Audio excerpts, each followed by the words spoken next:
Hello and welcome back to my channel. I just filmed my worst books of the year video and now I'm gonna film my best books of the year video. I'm going to try to keep this very brief. So I'm gonna tell you what the book's about. I'm gonna tell you what I liked about it and then we're gonna move on. I coincidentally had exactly 10 books this year that I gave 5 stars. I read over 100 books this year and obviously I only gave 5 stars to the top 10%, and that's not because I don't know my reading taste. It's just because I gave probably 50 books 4 stars this year, or 4.5 stars this year, but I save 5 stars for books that are like really, really special. Like books that I would read again. Books that like did something that I have not seen done in a book before. That's what I save the 5 stars for. So I'm very, very limited in the 5 stars that I give out. And without further ado, let's get started. So the first book that I read this year that I gave 5 stars to was I'm Glad My Mom Died by Jeanette McCurdy. I don't like autobiographies at all, but this was so popular that I was like, you know what? I'm gonna read it. I don't care about celebrity culture, but I'm gonna read this one. And boy, am I glad that I did. Basically, Jeanette McCurdy takes us through her entire journey with her kind of abusive family and her child stardom into her adult life and just the issues that she's had. And she's very honest, she's very raw.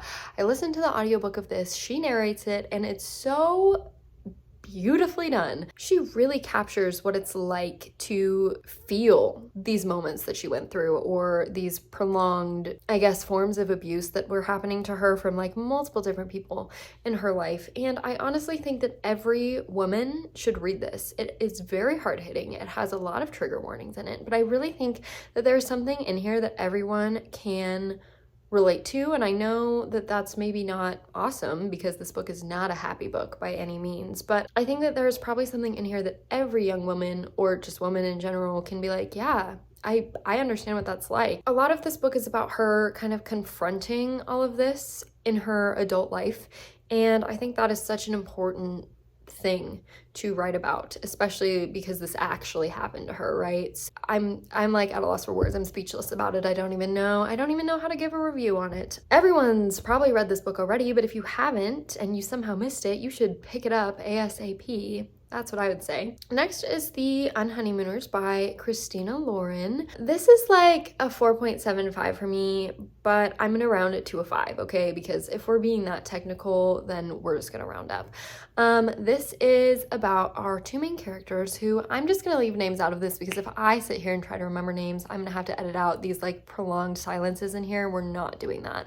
So our 2 main characters, basically, they are the best man and the maid of honor at a wedding for their respective friends, siblings. The sisters are definitely siblings, but I don't know about the hero and the groom.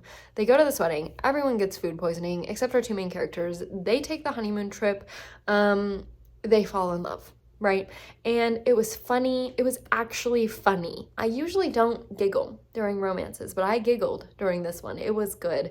And these characters felt very like real. Like they actually had legitimate personalities and so many things going on other than just them falling in love with each other. And I think that's so important in a romance, to not get swallowed up by the main character's feelings for each other and to actually validate like the main characters as people as well. So overall, super, super well done, super hilarious. This has been out for a while now, but I still think that if you haven't checked it out, you should. I would recommend this for anyone that likes romance. I would actually also recommend this for people that don't like romance, because I don't really like romance, but I loved this. It was totally worth the pickup. Next is The Tea Dragon Society, which is the most gorgeous graphic novel I have ever laid eyes on. The art is stunning. There's lots of representation in here for it not being super long. It's super teeny tiny, super short.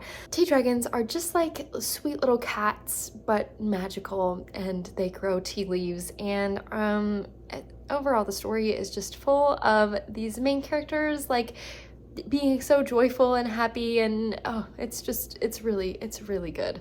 Next is Watch Over Me by Nina LaCour. I do own all of these books. I really just didn't want to pull them off my shelf, so I'm putting them right here. I'm sorry. I actually started reading this last year. at Christmas time. And then Christmas festivities were happening, so I like put it down thinking that I would get back to it. And then I started working and I went back to school and everything went crazy in January, and then I forgot about it. And then in June, I was like looking at my reading list on Goodreads and I was like, oh my gosh, I never finished that. Nina LaCour is definitively one of my favorite authors. So obviously I jumped right back in. I skimmed the beginning back up to the point that I had read and I finished it, and it was stunning. We are following a main character who is kind of coming from a really hard background, and we slowly get pieces of it throughout the story. And she's going to work on this farm where foster children go to like finish out their foster care term. She's accepted a teaching position or like a tutoring position for the younger kids, and it kind of sounds like I'm describing a cult right now, but I promise it's not like that at all.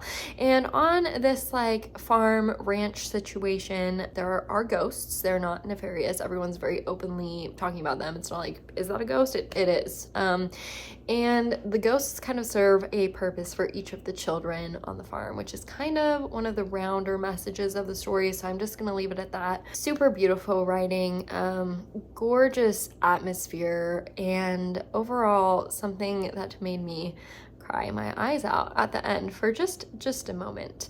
I also think a lot of times stories about foster care end up being kind of like things that we've heard over and over again, or even just stories about family, like broken families and things. We get really used to reading these themes if that's something that we gravitate towards in books, and it's really hard to find them being done in a new way, and this was that, and it was a perfect one at that. Moving on, next we have The Night Circus by Erin Morgenstern. I am extremely late to the game, I know, but usually I hate books about the circus. Any kind of book about the circus I don't like, so I put off reading this for a long time.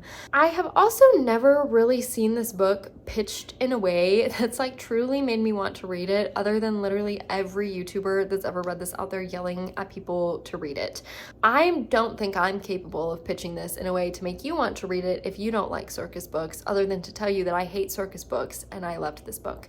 We are following the storylines of a lot of different characters in here. It's multiple POV, but it's not like every character has a POV. It's not like that. We just get to know a ton of characters from the circus and from before the circus as well. And basically two integral parts of the circus are this man and this woman, and they're feuding, but they don't know why they're feuding. They're in like this tournament. Nope, tournament is not a good way to describe it. They are in opposition to each other to see who can make the circus more wonderful, but we don't really know why or how that's gonna happen.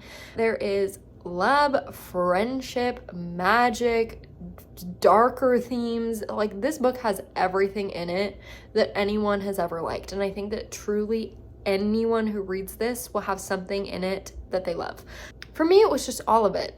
All of it was wonderful, and this has easily become probably my best book of the year. Again, this is kind of the same situation where I don't think any of my 5 stars in this list are definitively worse or better than the others, but this is like an instant classic in my library, and I'm ashamed that I waited this long to read it. So therefore, I think I will crown it right now the best book that I read this year. Next, I read Vera Wong's Unsolicited Advice for Murders. This is a new cozy mystery series. I have been searching for something like this since I read Finlay Donovan the year that it came out. The Finlay Donovan series, in my opinion, has kind of gone downhill since that first book, but that first book was like the best cozy mystery I've ever read. This book is a new favorite cozy mystery. And again, one of the only cozy mysteries that I've given 5 stars to. It's very funny, but also it touches on a lot of different themes. Like, it's not just about the mystery. So Vera has a little tea shop. Her son is like grown and moved out, and he's a lawyer and he's doing his own things. Her husband's dead. She's kind of just like being a sad little old lady trying to vibe it up in her tea shop when a body turns up in the tea shop. And instantly Vera is like, well, I'm gonna solve the murder, naturally. Like, I'm gonna solve it because these cops don't know what they're doing. So she goes out, she gathers her suspects and her evidence, and she's really just putting all the pieces together. She really bonds our side characters together as well, and I think all of the side characters in here really had something great to offer to the story, and I just thought she was doing something great here. So props to the author, who I don't remember who it is, but it's right on the tip of my tongue. She's a famous girly, whatever it says here. Props to her, because this is super well done. Next, as you all know, because this is probably one of my more recent videos that I posted, The Hunting Wives was a smashing success for me this year. Would I recommend this to anyone? Absolutely not. I would recommend this book to absolutely no one. But for me, it was a perfect cup of tea, and it was the only thriller I gave 5 stars this year. This book is absolutely unhinged, insane. We are set in Texas. We're following this group of moms who are insane. They go out shooting, so they call themselves the Hunting Wives. They have the most drama I have ever seen happen in a book going on in their little group, and it was wild. It was truly wild. There was so much happening in here, and even though there were some plot holes, I was completely able to ignore them because of how much fun I was having. Now, I'm not going to talk about this one for too long, because I really don't think that I would pitch this to anyone and be like, you should read this, because it was just an unhinged, insane thriller, and I guess it was right what I needed at the time. Okay, next is Comfort Me with Apples. This is a horror novella that I read not too long ago. The writing was beautifully done, and there are so many little nuances in this story. I'm going to not pitch it to you because, one, it's super short, and two, if I pitch it to you, I don't want to end up spoiling anything if you don't know what this is already about or alluding to. So basically, this lady is in this neighborhood, and it's really weird and it's really funky, and her husband is somewhere, but we don't know where he is, but she's always referring to him, and there's a lot of strange things going on. This is a very quiet horror, and it's very metaphor-y, so if you like things like that, definitely pick this up. Next on my list is How to Sell a Haunted House. This is the reason that I love reading horror. Books like this are the epitome of the genre, in my opinion, and I love all of Grady Hendrix's books. I think that they are funny, they're not too scary, I don't go to bed having nightmares, but they are scary, but they're balanced out by humor, and I think that is such a hard craft to master, especially because I don't really think a lot of books are funny when they're trying to be funny, so this was extremely well done. I do have one tiny complaint about this book, and that was the very last scene where everything is culminating together and going wild. That was a bit over the top for me, but it was so good. Basically, we're following this brother and sister who their parents have died, and they're trying to clean out the house to get it ready to sell. The siblings have this immense rivalry going on, and at this time that they're cleaning out the house, constantly fighting with each other, there's some really weird things going on. I'll leave it at that, but it was good. At the time that I am filming this, I also want to give an honorable mention to Beartown, which just happens to be sitting here on the couch right by me. I am not going to finish this before the end of the year. If I do, it'll be the last day of the year, because there's some other things that I need to prioritize reading from my library first.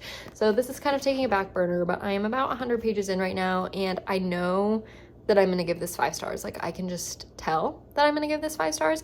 I am not going to finish it in time though. And I don't think that I'm going to necessarily talk about it next year, because like I said, if there is a chance that I finish it this year, then I'm not going to talk about it next year.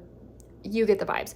Anyway, we're following a whole bunch of people in this tiny town that is living for the hockey. They all have their own drama and their own issues going on, but this whole town is fueled by the hockey culture. It's pretty stark, kind of blunt. There's a lot of issues being raised right now, and a lot of self-reflection for me that's happening as I'm reading through this. So I know that it's probably gonna make me cry, and I'm probably gonna give it 5 stars. We don't know when I'm gonna finish it, but I just wanted to throw it in here because even though it's not done yet, I can feel the 5-star happening in my gut. So unless something huge changes, that one's also a 5-star. Anyway, thanks so much for watching, for hanging out with me. I hope you had fun with this video. I know that worst books of the year are always a little bit more popular, so I will link my worst books below if you want to see that list as well. Thanks so much for hanging out with me today, and I will see you soon with another video. Bye!